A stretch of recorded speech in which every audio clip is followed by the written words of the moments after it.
Hello everyone, हर हर महादेव। तो हम लोग बद्रीनाथ से दर्शन करने के बाद निकल चुके थे एक नए सफ़र की ओर। तो कुछ सफ़र मंजिल तक पहुंचने के लिए नहीं होते हैं, कुछ सफ़र आपको खुद से मिलवा देते हैं। और आज हम निकल पड़े थे कुछ ऐसे ही सफ़र पर। हम निकले थे भारत के आखिरी गांव की ओर, माना विलेज। पहले ये भारत का लास्ट विलेज होता था, बट अब ये जो विलेज है ये भारत का पहला गांव माना जाता है। बल्कि ये जो विलेज है ये एक नॉर्मल विलेज नहीं, बल्कि देवभूमि की एक अनोखी कहानियों में से जीता जागता हिस्सा है महाभारत का। तो चलिए बद्रीनाथ धाम से शुरू करते हैं आज का ये अद्भुत सफ़र। यहाँ का जो व्यू था गाइस, वो बहुत सुंदर था और बहुत ही एक्सट्रीम लेवल का था। तो आगे आप देख सकते हो, यहाँ पर बोर्ड लगा है भारत का फर्स्ट विलेज। और हम पहुँच जा गए हैं भारत के आखिरी गांव माना विलेज में। यहाँ से जो चाइना और इंडिया का बॉर्डर है वो काफ़ी पास पड़ता है। ये सिर्फ बद्रीनाथ से 3 किलोमीटर दूर। तो गाइस चेकआउट प्लीज़, हम जा रहे हैं माना गांव की गणेश गुफा। और यहाँ कुछ ऐसा व्यू। और ये मेरे साथ नीली परी। और चेकआउट ये लोग मेरे साथ हैं।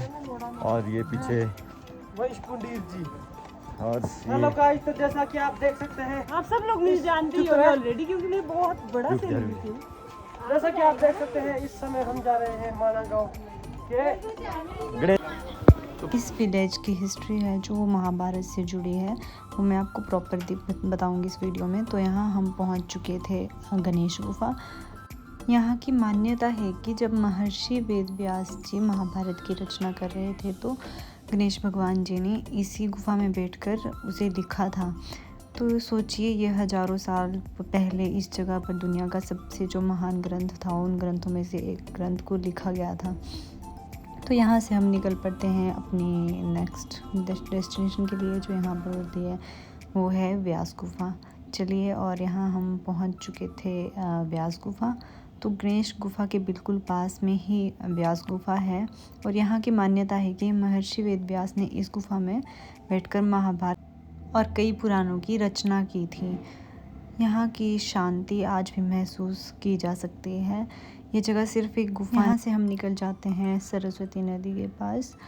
और यहाँ पर है एक भीम पुल, जो कि माना जाता है जब महाभारत के अनुसार जब पांडव स्वर्ग की यात्रा पर जा रहे थे, तब द्रौपदी इस जो सरस्वती नदी को पार नहीं कर पा रही थी, तो भीम ने एक पत्थर को उठाकर रख दिया था, जिसे आज भीम पुल के नाम से जाना जाता है। तो यहाँ आप देख सकते हैं, ये है माँ सरस्वती नदी। तो ये जो भारत की कुछ रहस्यमय नदियों में से एक नदी है। कहा जाता है कि कुछ दूर से ये दिखाई नहीं देती है। तो इसका मतलब है जब हम यहाँ पे गए तो हमने जब देखा तो ऐसा हमने नहीं फील किया, क्योंकि हमने देखा कि ये दूसरी साइड से निकल रही थी। बट जो इसके पीछे रहस्य है वो मैं आपको बताती हूँ कि यहाँ पर जो इस नदी से पीछे है वो काफ़ी शोर करती है, बट जब वहाँ यहाँ से आगे निकलती है तो वो अलकनंदा नदी में उसको अलकनंदा नदी बोलते हैं। बट उसका जो है वो शोर ऐसा नहीं होता है जैसे सरस्वती नदी शोर करती है। तो ये यहाँ पर है सरस्वती नदी का उद्गम स्थल। यहाँ पर जो ये नदी है ये काफ़ी गहरी चली गई है, मतलब ये यहाँ से पाताल लोक में चली जाती है, दिखाई नहीं देती है। बट आगे ये अलकनंदा नदी के रूप में निकल जाती है। यहाँ पर सरस्वती नदी को गणेश भगवान जी ने श्राप दिया था। जब वो महाभारत लिख रहे थे तो उन्हें डिस्टर्बेंस हो रही थी इनके शोर से, तो उन्होंने बोला था कि शोर मत करो। तो सरस्वती नदी उसी बहाव से बह रही थी, तो उन्होंने उन्हें श्राप दिया। यहाँ हम पहुँच गए थे जहाँ से स्वर्ग रोहिणी यात्रा स्टार्ट हुई थी। कहा जाता है कि जब महाभारत युद्ध के बाद पांडव अपनी सब कुछ मतलब सौंप कर मोक्ष की तलाश में गए थे, तो वो बद्रीनाथ से होते हुए माना विलेज आए थे और इसी रास्ते से स्वर्ग की ओर बढ़े थे।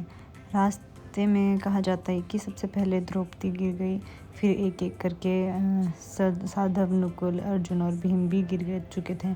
सिर्फ युधिष्ठिर और उनके साथ जो कुत्ता है, यहाँ आप चेक कर सकते हैं, ये अंत तक पहुँचे थे। बाद में पता चला था कि जो वो कुत्ता था वो कोई आम कुत्ता नहीं था, बल्कि धर्मराज का रूप था। तो युधिष्ठिर की सच्चाई, धर्म और निष्ठा से प्रसन्न होकर देवताओं ने जीवित ही युधिष्ठिर को जो स्वर्ग में प्रवेश दे दिया था। यहाँ पर हम थोड़ी हिस्ट्री जानकर, थोड़ा जो हमारे यहाँ पर लोकल्स थे यहाँ के, उनसे थोड़ा डिस्कस करके हम निकल जाते हैं वसुधरा। हे गाइस, तो हम जा रहे हैं वसुधरा वाटरफॉल एंड वो लोग ये बहुत पीछे। कहा जाता है कि जो वसुधरा वाटरफॉल है वो बहुत पवित्र है, मतलब बहुत पवित्र वाटरफॉल है। तो उस पर वो जो पानी, उसका पानी वो पापी पर नहीं गिरता है। बाकी हम खुद ही आजमा कर देखेंगे कि ये सच है या एक मिथ है। Guys, just look at the view this mountain, just looking like a wow. अब शुरू होती है आज के सफ़र की सबसे खूबसूरत ट्रैकिंग। हम बढ़ रहे थे वसुधरा वाटरफॉल की तरफ। ये ट्रैकिंग लगभग माना गांव से 6 से 7 किलोमीटर की है। पर यहाँ की जो वादियाँ है, जो यहाँ के व्यू है, वो इतने सुंदर है ना कि वो हर कदम को बहुत ख़ास बना देते हैं। माना जाता है कि इसी रास्ते से पांडव जो है वो स्वर्गरोहिणी यात्रा पे निकले थे। सच कहूँ तो यहाँ पर हम लोग बहुत थक चुके थे, क्योंकि ये जो ट्रैकिंग थी ये हमें नहीं करनी थी, हमें नहीं पता था और हम लोग आ गए थे नंगे पैर। हमने जहाँ गाड़ी पार्क की थी हमने शूज़ अपने वहीं उतार लिए थे। हमें नहीं पता था कि जो वसुधरा वाटरफॉल के लिए ट्रैक जाता है वो वहाँ आगे से ही स्टार्ट होता है। तो हम ऐसे ही नंगे पैर निकल चुके थे। हमें लगा था कि शायद नज़दीक ही होगा, क्योंकि 5 किलोमीटर कितना ही होता है, बट ये काफ़ी दूर है और रास्ता काफ़ी टफ है। बट जो व्यू है वो बहुत सुंदर है। आगे आगे देखो गाइस, ये बहुत ही गाइस होता जा रहा था। यहाँ तक पहुँचने के लिए थोड़ी सी मेहनत तो करनी ही पड़ेगी ना, ऐसे तो नहीं आ पाओगे ना यहाँ पर।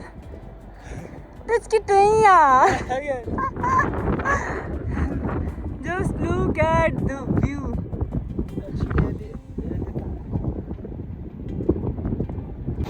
गाइस, ये देखो, अभी हमें जाना है ऊपर वहाँ पर।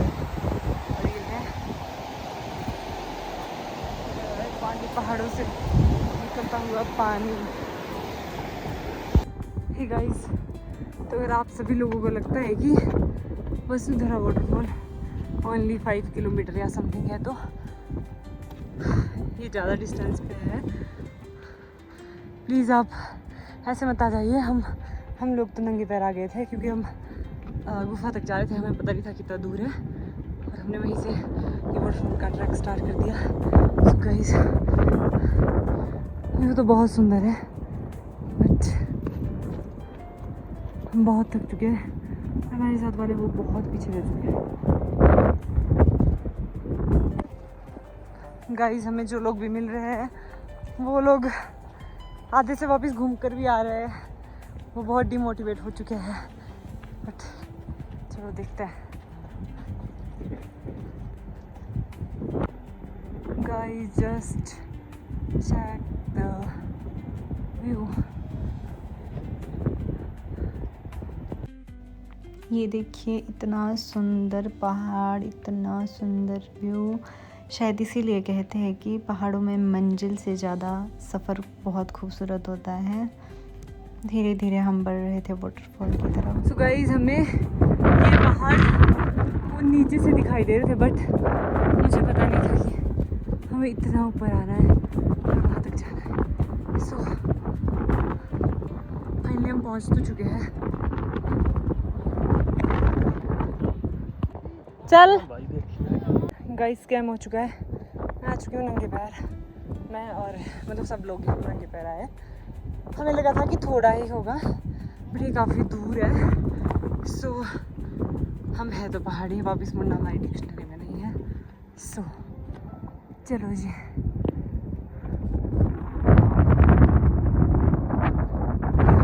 बहुत नीचे से। सो गाइस, फाइनली है वसुधरा वाटरफॉल।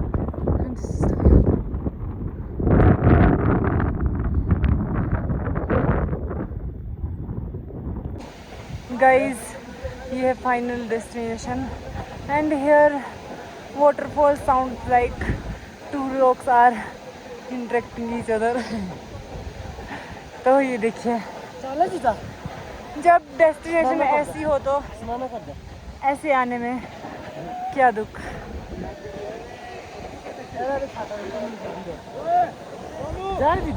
हाँ यहाँ तक आए।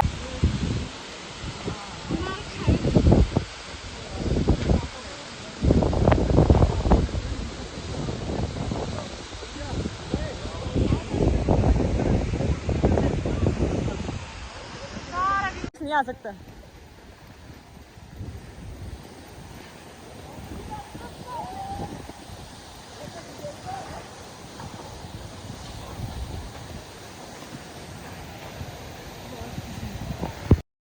लगभग 4000 की ऊंचाई से गिरता हुआ ये झरना इतना सुंदर है कि मैं शब्दों में बयान नहीं कर सकती। बाकी जैसा कहा जाता है कि यहाँ के लोकल्स जो लोग हैं उनसे भी हमने पूछा था कि क्या ऐसा है कि यहाँ का पानी पापियों पर नहीं गिरता है, बट हमारे टाइम पे जो भी लोग वहाँ थे उन पे वो पानी गिर रहा था।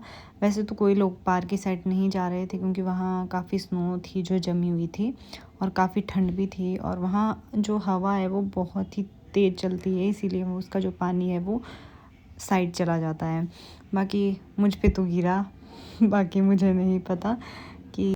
फिर हम निकल जाते हैं वहाँ से वापस इतने सुंदर रोड से होते हुए, जैसा कि आपने वीडियो में देखा ही होगा और अभी भी आप देख ही रहे होंगे। ये जो व्यू था ये बहुत सुंदर था और बहुत सुंदर रोड है ये।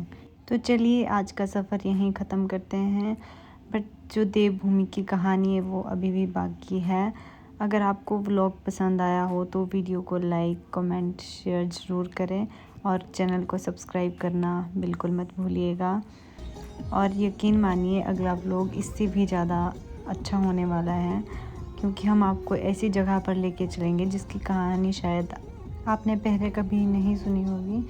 तब तक के लिए हर हर महादेव। मिलते हैं नेक्स्ट व्लॉग में एक नए सफ़र के साथ और एक नए अनुभव के साथ और एक महादेव की कृपा के साथ। Thank you so much guys.